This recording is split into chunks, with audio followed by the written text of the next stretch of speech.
Jangan berhenti di sini saja, sebarkan link ini di grup WhatsApp, Telegram, Facebook, X, or Twitter, Instagram, Snack Video atau TikTok Anda, agar menjadi ladang pahala jariah yang berlipat ganda dan jangan lupa like, di-subscribe atau ditonton 3 menit lebih baik lagi.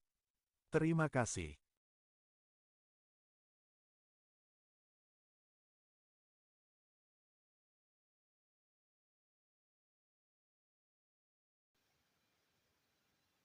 Assalamualaikum warahmatullahi wabarakatuh.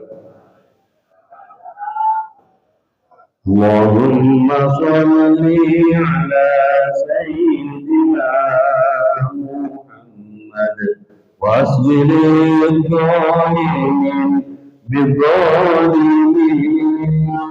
Allahumma shalli ala sayyidina Muhammad واسهل الظالمين بالظالمين واخرجنا من بينهم سالمين وعلى آله وصحبه أجمعين.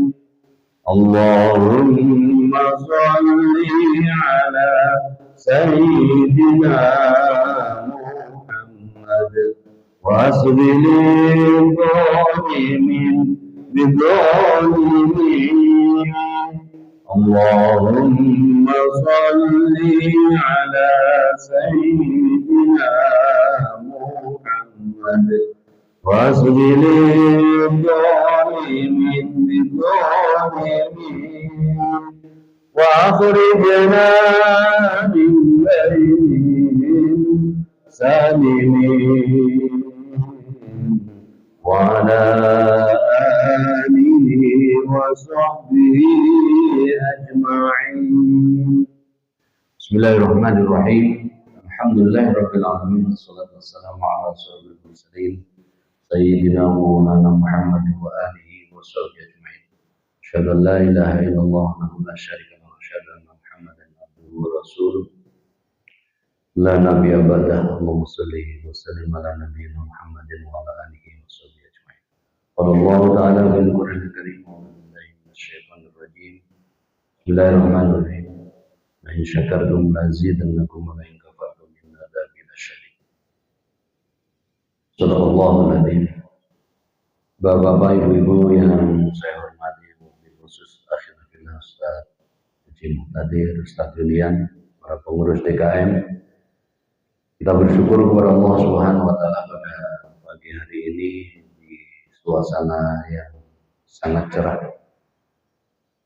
Kita bisa hadir di masjid ini untuk menjalankan ibadah kepada Allah Subhanahu wa Ta'ala, salat subuh berjamaah. Mudah-mudahan amal ibadah yang kita lakukan khususnya sholat subuh dan kali ini kita lanjutkan dengan melakukan taklim, mudah-mudahan diterima oleh Allah Subhanahu wa Ta'ala sebagai amalan terbaik yang menghantarkan kepada kita semuanya masuk surganya Allah Subhanahu wa Ta'ala. Atas nikmat yang Allah berikan ini mari kita ucapkan alhamdulillahirabbil alamin. Salawat untuk Nabi kita Muhammad sallallahu alaihi wasallam. Allahumma shalli wa sallim ala nabiyyina Muhammadin wa ala alihi wasallam. Bapak, ibu-ibu yang saya hormati, sebelum kita lanjutkan kaji kita sebagaimana biasa, kita akan mengawali dengan satu paparan melalui video yang kali ini akan menjelaskan kepada kita semuanya bahwa hakikatnya kita ini sudah diciptakan oleh Allah Subhanahu wa Ta'ala sejak selesai Nabi Adam diciptakan. Kemudian Allah mengusap punggung Nabi Adam di dalam hadis yang diriwayatkan oleh Abu Hurairah, hadis riwayat Tirmidzi, disebutkan bahwa Allah selesai menciptakan Nabi Adam, punggungnya baginda Nabi Adam diusap oleh Allah Subhanahu wa Ta'ala, maka berguguran seluruh jiwa. Kemudian Nabi Adam bertanya kepada Allah, apa itu ya Allah? itu adalah seluruh jiwa yang diciptakan sejak hari ini sampai dengan nanti hari kiamat. Jadi sebenarnya ruh kita ini sudah jauh sebelum kita lahir itu diciptakan oleh Allah Subhanahu wa taala. Kemudian ketika janin ada di dalam kandungan 4 bulan, Allah meniupkan ruh, dan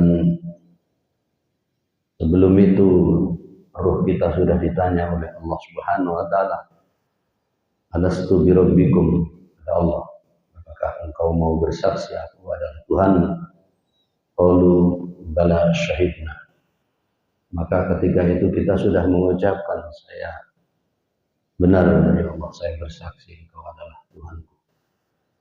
Persaksian kita kepada Allah Subhanahu wa taala sudah kita sampaikan. Yang jadi masalah adalah setelah kita bersaksi, berjanji kepada Allah Subhanahu wa taala untuk tunduk patuh kepada Allah, maka di antara manusia yang lahir ini beda-beda. Ada yang menjadi beriman, ada yang menjadi kafir, ada yang menjadi munafik. Itulah manusia. Maka ketika perjanjian itu sudah disampaikan, ada amanah yang harus kita tunaikan. Amanah terhadap diri sendiri, amanah kepada orang lain, kepada alam semesta, dan amanah kepada Allah Subhanahu wa taala. Ada 3 amanah yang harus kita pegang. Amanah kepada diri sendiri, kita menjaga agar diri kita bisa dalam posisi ketaatan beribadah kepada Allah, beriman kepada Allah, dan menjalankan amal soleh hingga ujung-ujungnya nanti masuk surganya Allah Subhanahu wa taala, sebagaimana disebutkan di dalam Al-Baqarah ayat 82, bahwa diciptakan kita ini dalam rangka memiliki iman dan menjalankan amal soleh. Kemudian terhadap sesama manusia, terhadap lingkungan alam semesta yang diciptakan oleh Allah ini, kita diciptakan sebagai khalifah.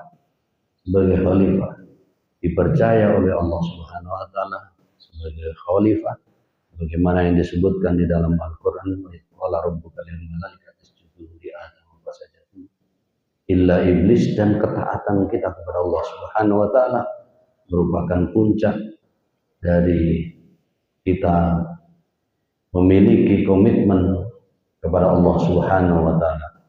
Beribadah, kita hadir di muka bumi dan beribadah setelah dengan alam semesta ini sebagai khalifah, sebagai pemimpin. Maka dari itu kita sama-sama saksikan videonya.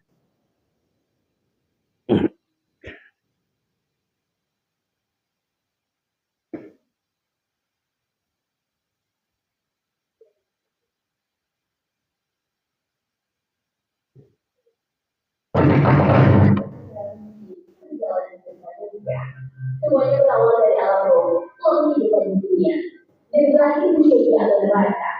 Sebelum dilanjutkan di dunia, manusia sebenarnya melakukan perjanjian kepada Allah Subhanahu wa taala. Lantas, apa yang manusia kepada Allah Subhanahu wa taala sebelum dilahirkan? Amanah apa yang terjadi dalam jalan ibadah kepada Allah Subhanahu wa taala? Allah kepada manusia akan memberikan pertanggungjawaban atas diri tersebut. Pelaksanaannya kita tidak memiliki tentunya ada bulan. Tapi mulanya jangan lupa subscribe, like, dan luar biasa untuk mengikuti semua ini agar terus mendapat syukur semangat.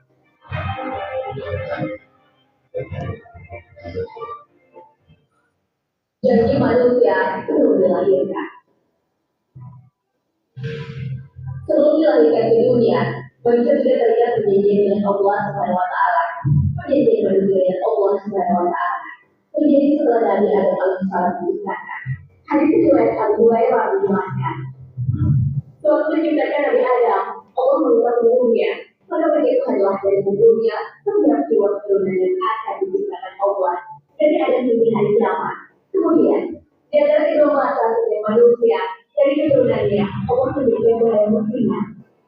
Selanjutnya, mereka dijelaskan kepadanya, ada pun bertanya, wahai Tuhan, siapa mereka? Allah menjawab, mereka adalah seluruh. Hadis riwayat At-Tirmidzi.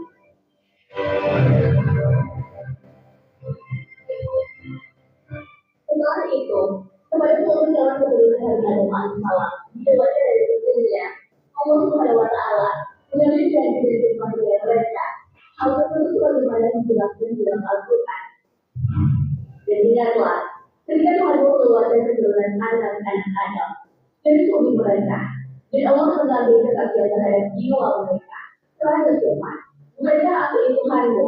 Mereka menjawab, betul, engkau benar kami. Kami menjadi saksi. Kami lakukan demikian itu agar di hari kiamat kami tidak mengatakan, sesungguhnya kami, Bani Adam, adalah orang-orang yang lunas terhadap ini. Dan saat Tuhan, Al-Quran Surah Al-Araf ayat 72. Maka dari itu, dengan ada menjadi saja semua keturunan Nabi Adam alaihissalam diambil janjinya, sebelum akhirnya terlahir dunia.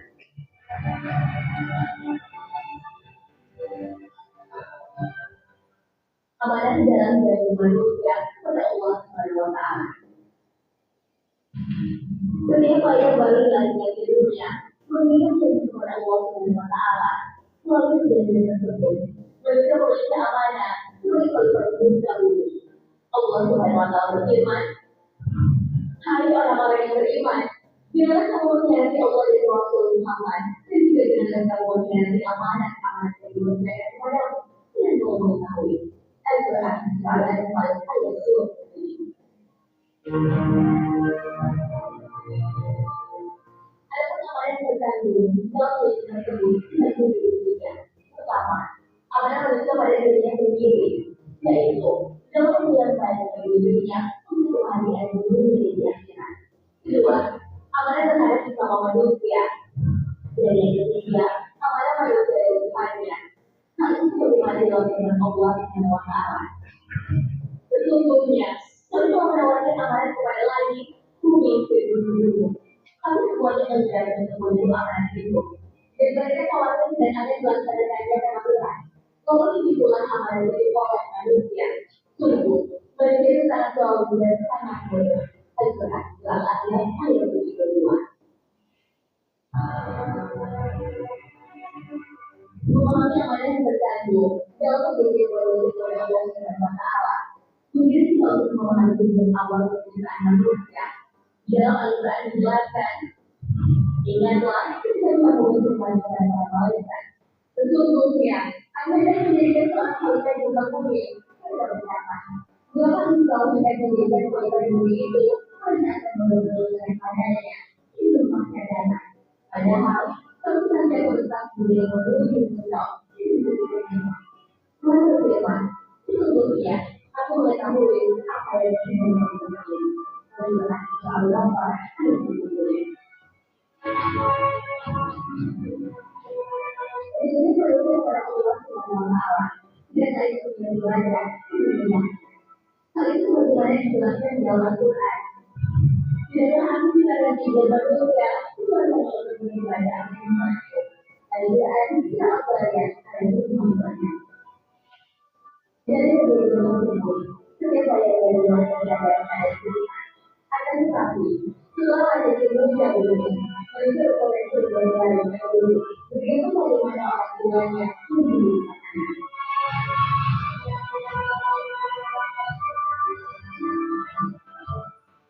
bertanggung jawab manusia atas dirinya. Setiap jiwa manusia telah diambil kesaksian dan telah berjanji kepada Allah Subhanahu wa Ta'ala untuk menjalankan. Perjanjian itu disaksikan oleh para penduduk lain. Akan tetapi sudah menjadi fitrah bahwa mereka sebagai penduduk berupa Allah menurunkan dari Rasul mereka bumi untuk mengingatkan manusia akan janjinya seperti lakukan dirinya. Hal itu bagaimana dalam firman Allah Subhanahu wa Ta'ala. Dan betapa kamu tidak beriman kepada Allah, padahal kamu sendiri kamu supaya kamu beriman kepada Tuhanmu. Dan sesungguhnya, ya Allah telah mengambil perjanjianmu jika kamu adalah orang-orang yang beriman. Al-Quran Surah Al-Hadid ayat 8. Perjanjian manusia dengan Allah Subhanahu wa taala telah ada di dalam kehidupan. Hal ini sebagaimana firman Allah Subhanahu wa taala di dalam Al-Qur'an. Dan sungguh mereka sebelumnya itu sebelum hidup di dalam janji telah berjanji kepada Allah dengan akan berbalik setelah wujud. Dan perjanjian dengan Allah itu ada di dalam pertanggungjawabannya. Al-Qur'an surah Al-Ahzab ayat 15. Yang salah beriman. Secara garis besar, perjanjian manusia kepada Allah Subhanahu wa taala tidak hanya untuk beriman kepadanya. Jadi itu juga membawa manfaat bagi dirinya untuk kehidupan di dunia dan akhirat kelak. Allah Subhanahu wa taala berfirman, jadi dengan kamu minta ampun kepada Tuhanmu, berdoa kepadanya. Jika kamu sudah dengan demikian, dia akan memberi kesempatan yang baik terus menerus kepadamu sampai kepada waktu yang paling bertuhan. Jadi ada memberi kepada setiap orang yang memiliki keutamaan anak melantar, keutamaannya. Jika kamu berpaling, maka seluruhnya akan sama dan cinta hanya orang. Al-Quran, Al-Quran, Al-Quran. Allahu Akbar. Sahabat beriman, jangan lupa berbagi informasi yang menjadi ini. Adalah hal yang bermanfaat bagi dunia. Assalamualaikum warahmatullahi wabarakatuh.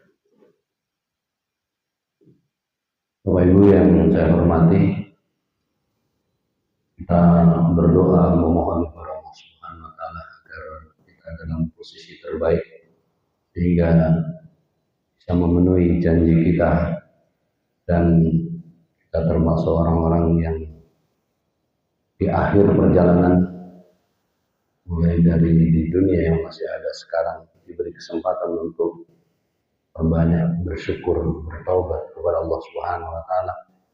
Berdoa mudah-mudahan mati husnul khotimah dan perjalanan barzah seterusnya sampai di penghujung surganya Allah bisa kita raih. Amin ya rabbal alamin. Bapak Ibu yang saya hormati, saya ingin mengingatkan bahwa orang yang cerdas itu adalah orang yang selalu mengingat mati dan menyiapkan bekal. Kenapa? Karena itu adalah sesungguhnya yang pasti terjadi. Kita saat ini dengan rumah seperti ini, belum tentu kita punya rumah mewah. Kita punya mobil yang seperti sekarang, belum tentu mobil mewah, dan seterusnya. Tetapi kematian pasti akan datang. Kapan waktunya? Allah sudah mewarning kita, lampu kuning pada usia 40. Pada usia 40 di dalam Al-Quran sudah disebutkan agar kita senantiasa banyak bersyukur dan menjalankan amal ibadah. Usia 40, kenapa 40 dipilih oleh Allah Subhanahu wa taala sebagai pengingat kepada kita? Karena sebagian besar dari kita, sebagian besar manusia itu lupa.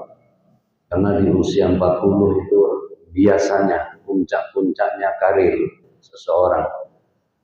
Lagi hebat-hebatnya, ya jabatannya mulai naik, tanggung jawab yang diberikan semakin banyak. Kenapa? Akhirnya lupa dia. Lupa bersyukur kepada Allah, lupa berbakti kepada orang tua, lupa taat kepada Allah Subhanahu wa taala. Makanya di usia 40 diingatkan kita. Karena kebanyakan orang lupa di situ. Lampu kuning. Lah usia 60 sampai 70 itu sudah lampu merah. Artinya karena lampu merah maka ya udah stop. Sebagian dari kita ini, kalau saya lihat ya udah masuk di kelompok lampu merah. Maka siap-siap aja kita ini semuanya. Siap nggak siap harus siap. Jadi menyongsong datang kematian. Jadi di dalam hadis Allah menyebutkan bahwa harus banyak mengingat kematian dan menyiapkan bekal untuk menghadapi kematian itu.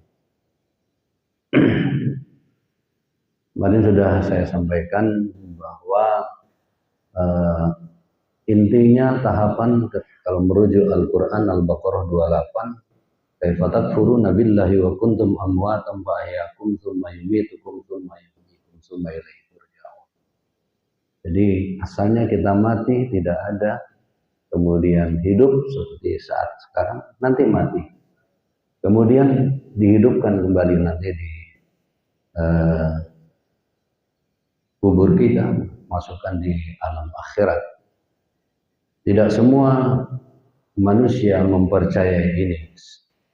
Ada yang tidak percaya, habis hidup di dunia mati ya sudah selesai, dan nggak ada cerita ke belakang lagi. Tapi sebagian besar manusia meyakini bahwa ada perjalanan setelah itu dan ujungnya kalau nggak surga, neraka. Jadi ada 4 tahapan: mati, hidup, mati lagi, kemudian dihidupkan di akhirat. Jadi persiapan menghadapi kematian itu di dalam hadis riwayat Ibnu Majah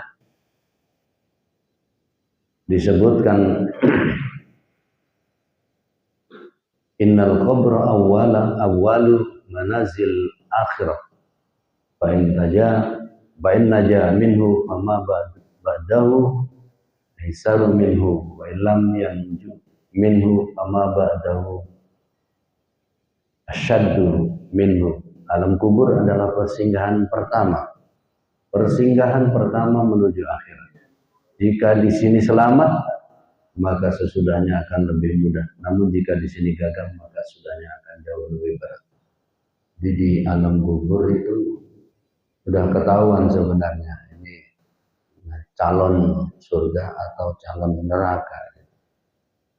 Calon surga orang-orang beriman, calon neraka orang-orang kafir. Dan saya ingin mengingatkan bahwa dunia ini yang waktunya sebentar, rata-rata 60-70, ada yang 50, ada 40, ada yang lebih dari 70, ada yang lebih dari 80, bonus lebih dari 80. Kalau kita disuruh milih, mau nggak kamu umur 200, hampir semua ngomong nggak mau. 200 nyusahin, dan kita udah nggak bisa melakukan apa-apa dengan baik dan sempurna. Jadi ya harus kita sadari bahwa sebentar lagi kita akan mati. Maka diingatkan kepada kita bahwa mahadihil hayatid dunya, mahadihil hayatud dunya illa lahun wa la'ibun. Kehidupan dunia tidak lain hanyalah senda gurau dan permainan. Jadi candaan aja di dunia ini. Kata Allah di dalam Al-Ankabut 64, wa inna ad-daral akhirah lahiyal hayawan law kanu ya'lamun. Sungguhnya negeri akhirat adalah kehidupan yang sebenarnya, seandainya mereka mengetahui. Nah, kita ini sudah dikasih tahu sama Allah, kasih tahu melalui Al-Quran, melalui baginda Nabi SAW. Kita semua sudah tahu. Maka jangan dijadikan dunia ini segala-galanya. Kita jadikan dunia sebagai ladang untuk menyiapkan bekal. Karena ini menentukan hidup di dunia yang sementara ini, menentukan ke belakang. Kalau kita melakukan banyak maksiat, lebih-lebih kita kufur terhadap Allah, termasuk orang-orang yang kafir, maka naudzubillah. Kita ingat nasihat Ali kepada putranya Hasan, wahai anakku, pelajarilah selalu akan kematian. Suruh belajar kematian Hasan itu oleh Ali. Dan kenalilah sehingga ia tidak mengejutkanmu, karena tiba-tiba datang. Kaget kita. Sekarang aja udah kaget-kaget. Dulu SD, SMP, SMA, kuliah ya semuanya pakai ijazah kita ya, nggak ada palsu ya, ijazah. Sampai lulus kuliah, habis itu kerja, nggak berasa, tiba-tiba pensiun, tiba-tiba mati gitu. Nah ini jangan sampai kita kaget ya, harus kita kenali, karena tiba-tiba datang, lalu membuatmu bingung dan tercengang-cengang. Oh, gimana ini, gimana? Karena apa? Kematian bisa datang tiba-tiba, tidak seperti yang kamu pikirkan dan tidak seperti yang terbersit di dalam hati. Ini kalau bicara mati ini kita kadang-kadang nggak mau. Nah, jangan bicara yang mati-mati gitu. Bicara yang hidup aja enak-enak aja, kenapa? Ini diperlukan karena pasti akan terjadi kepada kita dan sebagai kontrol terhadap diri kita agar senantiasa dalam kebaikan. Kalau perilaku barangkali oke ya, tetapi ini hati, menata hati ini yang sangat sulit. Menata hati tidak ada batasan siapa gitu. Orang biasa, ilmunya ya kurang, sedang, bahkan barangkali ya ustaz, kiai, habaib, pokoknya yang nama manusia ini sulit menjaga. Kadang-kadang naik, kadang-kadang turun. Maka dari itu kita jaga dalam posisi terbaik. Caranya yaitu tadi, nasihat Ali kepada Hasan. Ingat, pelajari kematian, karena pasti datang. Kemudian yang disebut dengan kematian itu adalah ruh keluar, terpisah dari jasad. Jadi kita ini kan mulai dari ujung rambut sampai kaki, jasad, fisik. Ini yang tidak banyak kita sadari bahwa di dalam jasad dan fisik ini kan sudah dititipkan oleh Allah ruh. Kalau ditanya ruh wujudnya seperti apa, nggak ada yang tahu. Dulu ilmuwan pernah melakukan penelitian, ruh itu seperti apa. Orang mau mati itu kan keluar ruhnya, dilakukan penelitian, dimasukin ke kaca, kemudian semua alat disiapkan, meledak. Urusan ruh itu urusan Allah, nggak bisa kita pelajari. Tetapi kita bisa merasakan hidup ini karena ada ruh. Kalau ruh terpisah mati, jasad itu udah bangkai aja gitu kan. Jasad kita ini bangkai, dimasukkan kuburan, ya ada bagiannya sendiri udah yang ngurusi jasad kita. Dimakan binatang, habis. Maka ruh yang tetap hidup sampai kapan? Sampai di surga atau neraka. Kita bermohon bisa sampai surga, bisa ketemu semua jamaah masjid ini, ketemu di surga bersama keluarganya, orang tua, anak, cucu, kumpul semua. Apakah bisa kumpul? Bisa. Kita harus punya keyakinan bahwa kita bisa kumpul asal seiman. Ada iman di dalam diri kita. Amanu wa amilus sholih, walladzina amanu wa amilus sholihati ulaika ashabul jannah hum fiha khalidun. Al-Baqarah 82 yang tadi saya sebutkan. Kemungkinannya ada dua ketika ruh keluar dari tubuh ini. Satu, kemungkinan baik, orang mukmin yang soleh. Yang kedua, untuk orang kafir.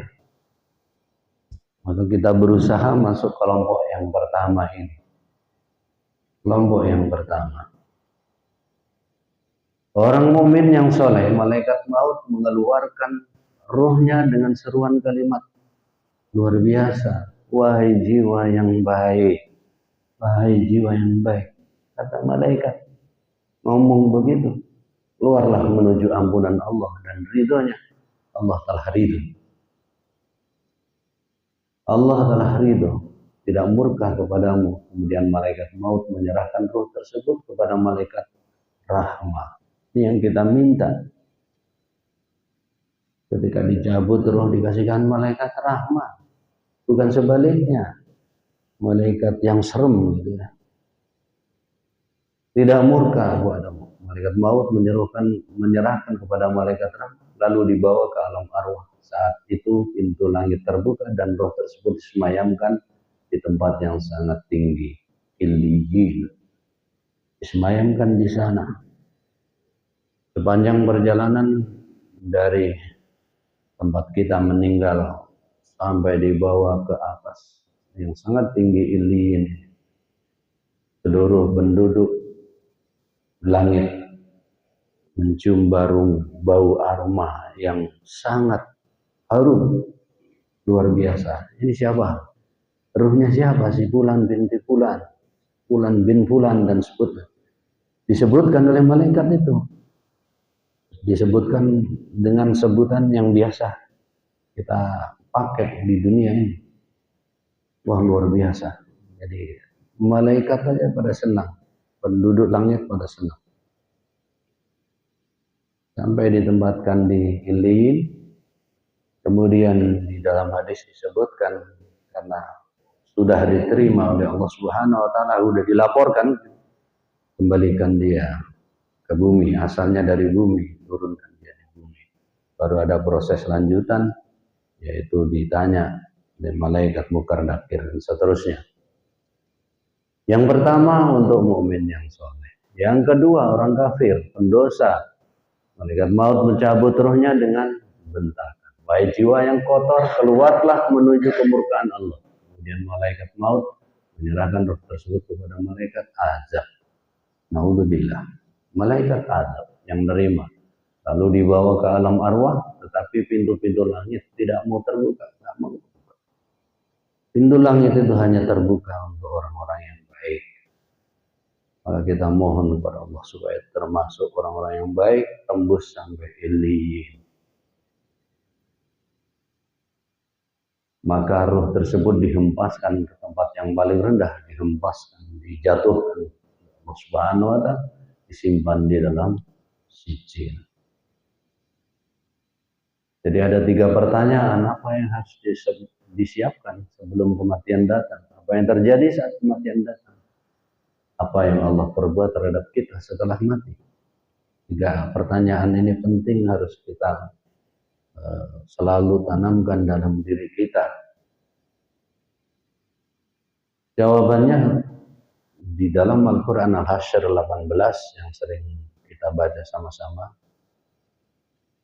Bismillahirrahmanirrahim. Ya ayyuhalladzina amanu taqullaha wal tandur nafsum ma qaddamat lighadin wattaqullaha innallaha khabirum bima ta'malun. Wahai orang yang beriman, bertakwalah kepada Allah. Dan setiap kalian hendaklah mempersiapkan diri. Mempersiapkan diri untuk apa? Untuk hari esok. Hari datangnya kematian, ruh dicabut, dibawa ke Illiyin, itu harus kita siapkan. Allah yang perintahkan. Kita yang sering lupa, makanya Allah mengingatkan. Bahkan mengingatkannya itu diapit dengan kata-kata takwa, di depan, di belakang, di tengah itu, supaya kita memperhatikan apa yang sudah diperbuat,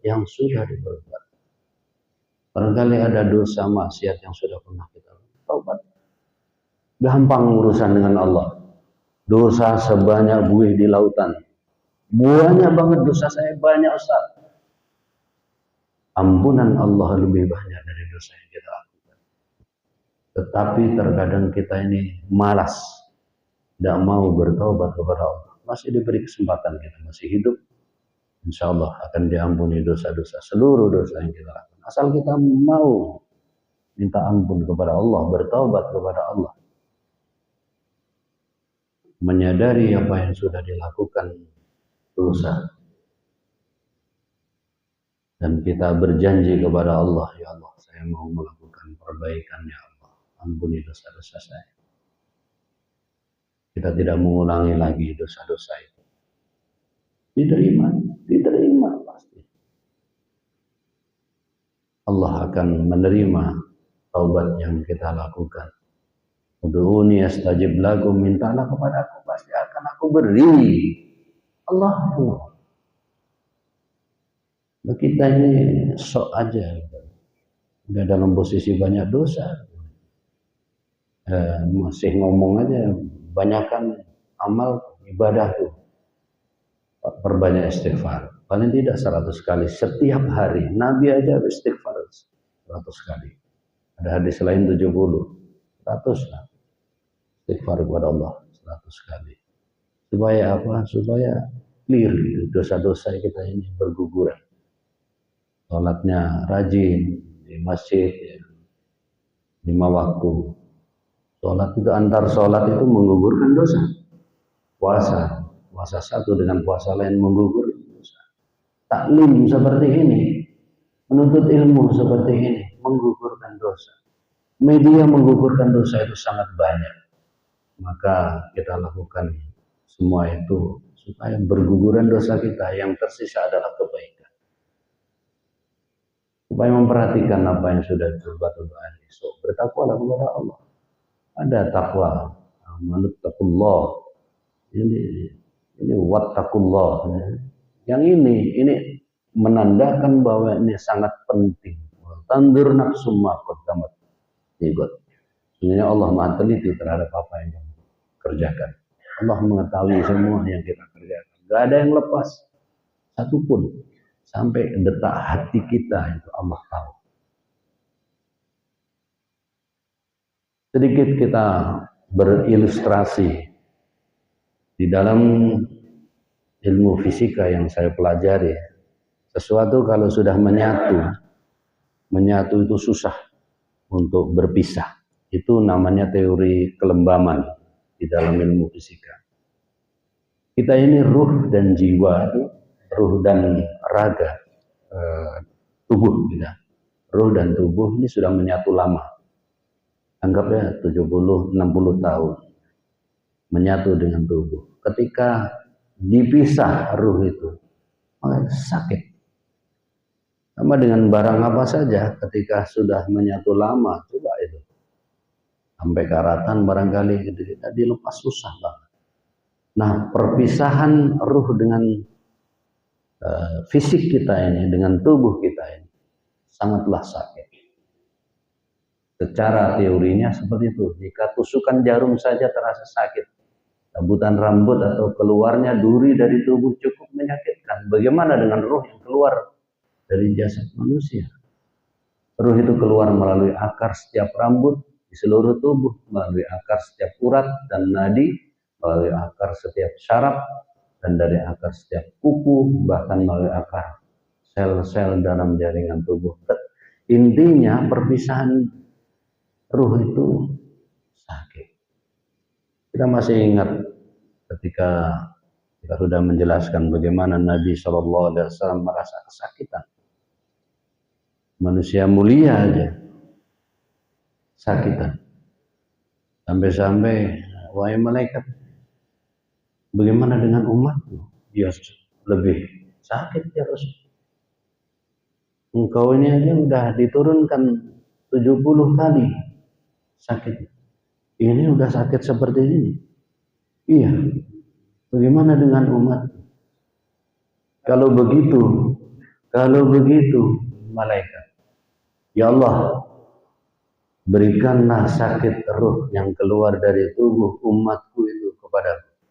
Kita ini nanti ruhnya dicabut itu tidak sesakit kalau tidak diminta oleh baginda Nabi SAW. Sudah diambil oleh Nabi kita sakitnya ruh keluar kita ini.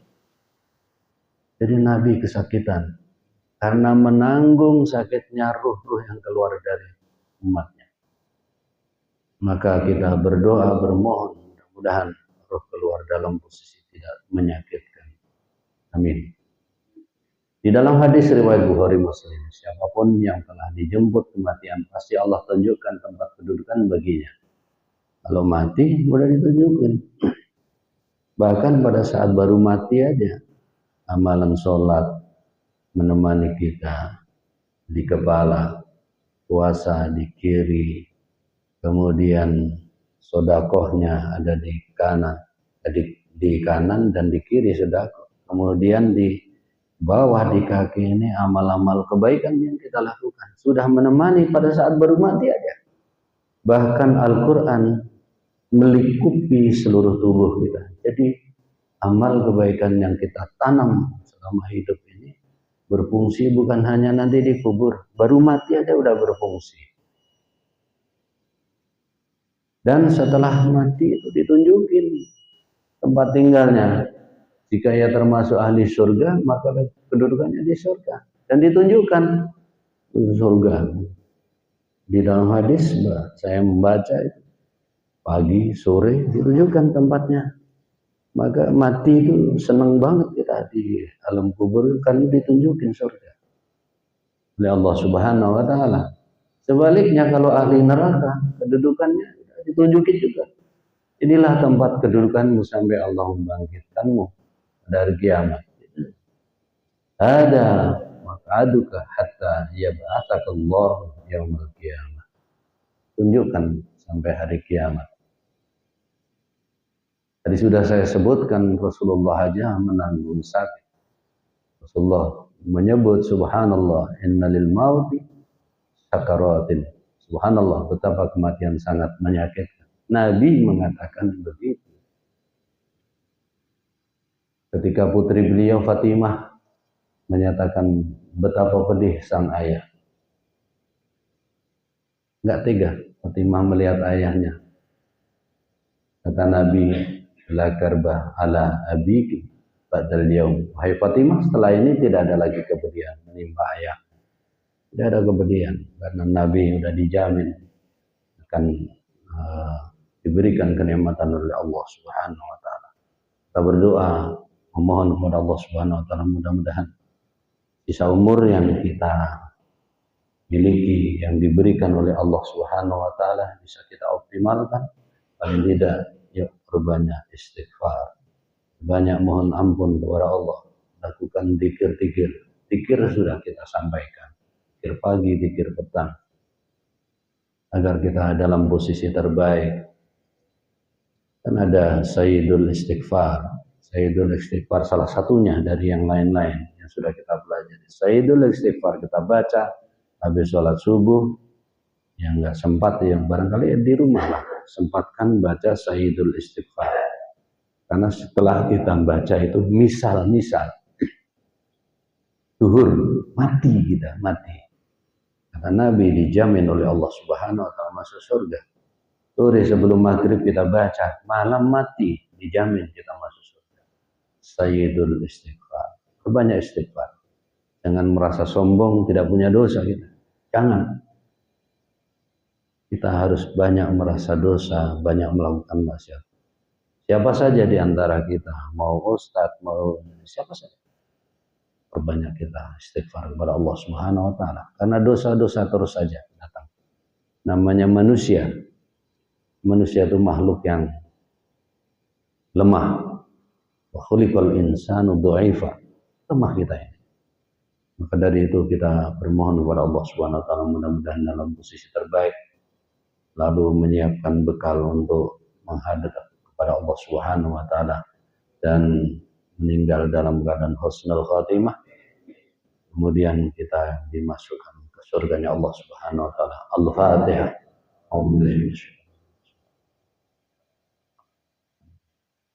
Ya Rabbi, Allahumma ya karim wa ya rahim ar-rahimin. Allahumma bihaqqil Fatihah wa sirril Fatihah wa kalimatil Fatihah wa syafatul Fatihah ya farjan hamdi ya kashifam ya malik. Allahumma inna as'aluka ilman nafi'a wa amalan mutaqabbala wa rizqan halalan thayyiban. Rabbana atina fid dunya hasanah wa fil akhirati hasanah wa qina adzabannar. Sallallahu alaihi wa sallam Muhammad wa alihi wa sahbihi wasallam. Alhamdulillah. Subhanakallahumma bihamdika asyhadu an la ilaha illa anta astaghfiruka wa atubu ilaik. Assalamualaikum warahmatullahi wabarakatuh.